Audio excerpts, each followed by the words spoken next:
Você está no canal Eu Estudo a Lição com o pastor Samuel Camilo. Hoje é domingo, dia 28 de julho de 2024. E o tema que estudaremos na nossa lição da Escola Sabatina será Acalmando a Tempestade.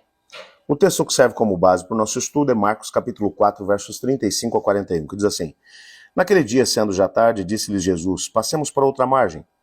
E eles, despedindo a multidão, o levaram assim como estava no barco, e outros barcos o seguiram.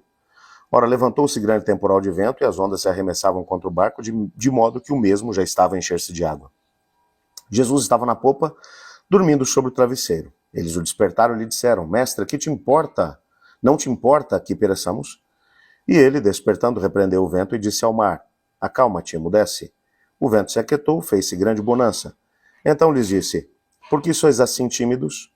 Como é que não tendes fé? E eles, possuídos de grande temor, diziam uns aos outros: Quem é esse que até o vento e o mar lhe obedecem? É um texto bem conhecido, sem sombra de dúvida que um dos textos mais conhecidos, inclusive, do Evangelho de Marcos. Uma das histórias mais emocionantes. O que nós precisamos entender à luz desse texto são alguns detalhes que vão nos ajudar a nos situar dentro daquilo que foi o dia vivido por Jesus, como nós já estudamos na lição de semana passada. Jesus havia passado o dia todo ensinando. Cada uma dessas parábolas contadas por Jesus provavelmente devem ter sido um sermão, um ensinamento ministrado por Jesus no livro tanto no Deserto das Nações, como também no Parábolas de Jesus. Ellen White vai mencionar que Jesus havia também se dedicado durante o dia a muitas curas, a conversas, enfim, a cuidar da multidão que ali se encontrava. O fato é que aquele dia havia sido extremamente exaustivo. E agora, quando o dia já estava terminando, Jesus vai olhar para os discípulos e vai dizer: passemos para outra margem. A multidão não arredava pé. Jesus tinha a necessidade de algum descanso, mas não apenas isso. Havia uma outra motivação, e essa motivação só vai ser compreendida lá no capítulo 5, a partir do verso 2, quando Jesus chega do outro lado do mar e vai ter um encontro imediato com alguém que é o candidato menos provável, mas vamos estudar sobre isso, amanhã. O detalhe é que o texto vai mencionar aqui que Cristo Jesus, ele vai entrar no barco, ele vai se deitar sobre uma almofada e ele vai adormecer. E nisso uma tempestade vai se abater sobre o barco. Eu quero mencionar a você de que realmente acredito que essa tempestade ela teve uma origem sobrenatural. O inimigo, de alguma forma, estava tentando impedir o Senhor Jesus de chegar do outro lado. E a razão para isso é muito simples. O que é que havia do outro lado? Como eu mencionei na introdução da lição ontem, o Senhor Jesus, ele tinha o seu ministério do lado ocidental do Mar da Galileia, onde estavam os judeus, onde estava o povo de Deus. O povo conhecia ao Senhor. Onde estavam os judeus? Do outro lado, era uma região de pagãos. Era uma região onde as pessoas não conheciam a Deus, as pessoas não tinham um conhecimento da sua palavra. E o inimigo sabe que aonde o Senhor Jesus chega, ele leva luz. Essas pessoas que estavam perdidas nas trevas do pecado, lá do lado oriental do Mar da Galileia, eles com certeza receberiam luz com a presença do Senhor. E o inimigo, ele é ousado. E ele tenta, de alguma forma, impedir que o Senhor Jesus chegue do outro lado. Eu acho isso aqui extraordinário, porque enquanto o inimigo está fazendo o melhor que ele pode, ele cria ventos, tempestade, ondas imensas que vêm sobre o barco, e é um barquinho pequeno, é um barco de pesca, era o barco de Pedro, e enquanto Pedro está dirigindo ali aquele barco, está navegando, muitas tempestades ele já tinha enfrentado naquele mesmo mar, mas agora parece que aquela tempestade era diferente, tudo que ele fazia, nada dava certo. Você imagina os discípulos tentando correr de um lado para o outro para tentar resolver essa situação e nada funciona. O inimigo estava fazendo o seu melhor. E enquanto ele está fazendo isso, eu acho extraordinário isso. O que é que Jesus está fazendo? Jesus está dormindo sob uma almofada.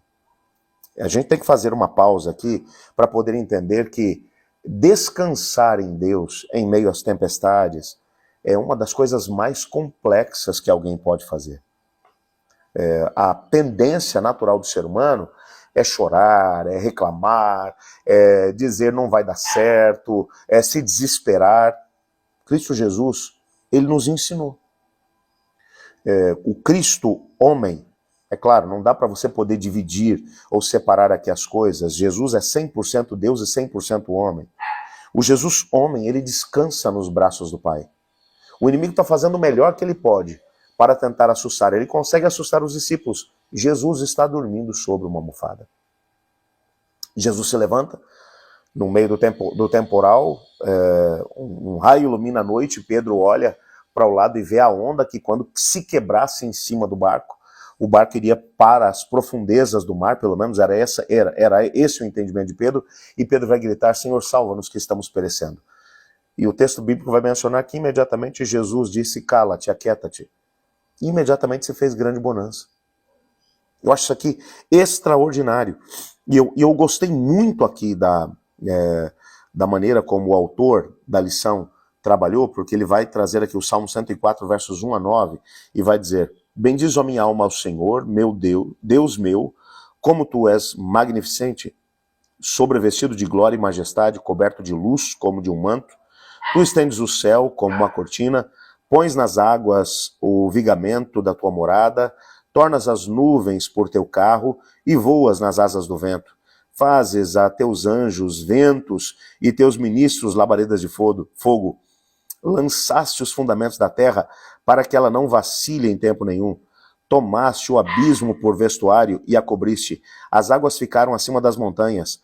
A tua repreensão. Fugiram à voz do trovão. Bateram em retirada. Elevaram-se os montes. Desceram os vales até o lugar que lhes havias preparado. Puseste as águas, divisa que não ultrapassarão, para que não tornem a cobrir a terra. É interessante isso porque esse texto do Salmo 104, versos 1 a 9, representa uma teofania. É o Senhor Deus agindo através dos elementos, através das águas, montanhas, vales.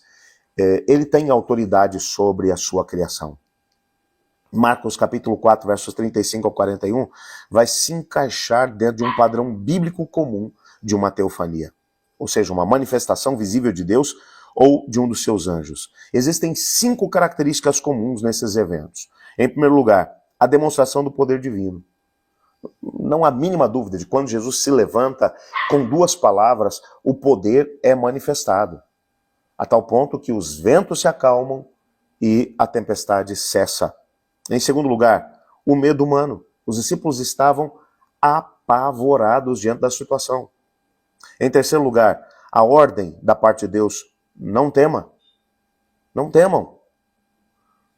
Em quarto lugar, as palavras da revelação para a qual Deus ou anjo apareceu. E nesse caso, a palavra foi cala-te, aquieta-te.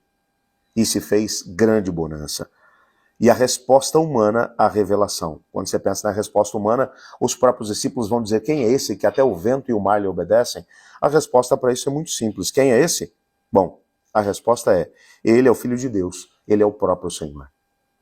E é com essa revelação que nós chegamos até o outro lado do Mar da Galileia. Quem é que está indo para lá? É ninguém menos do que Deus. É o Filho de Deus.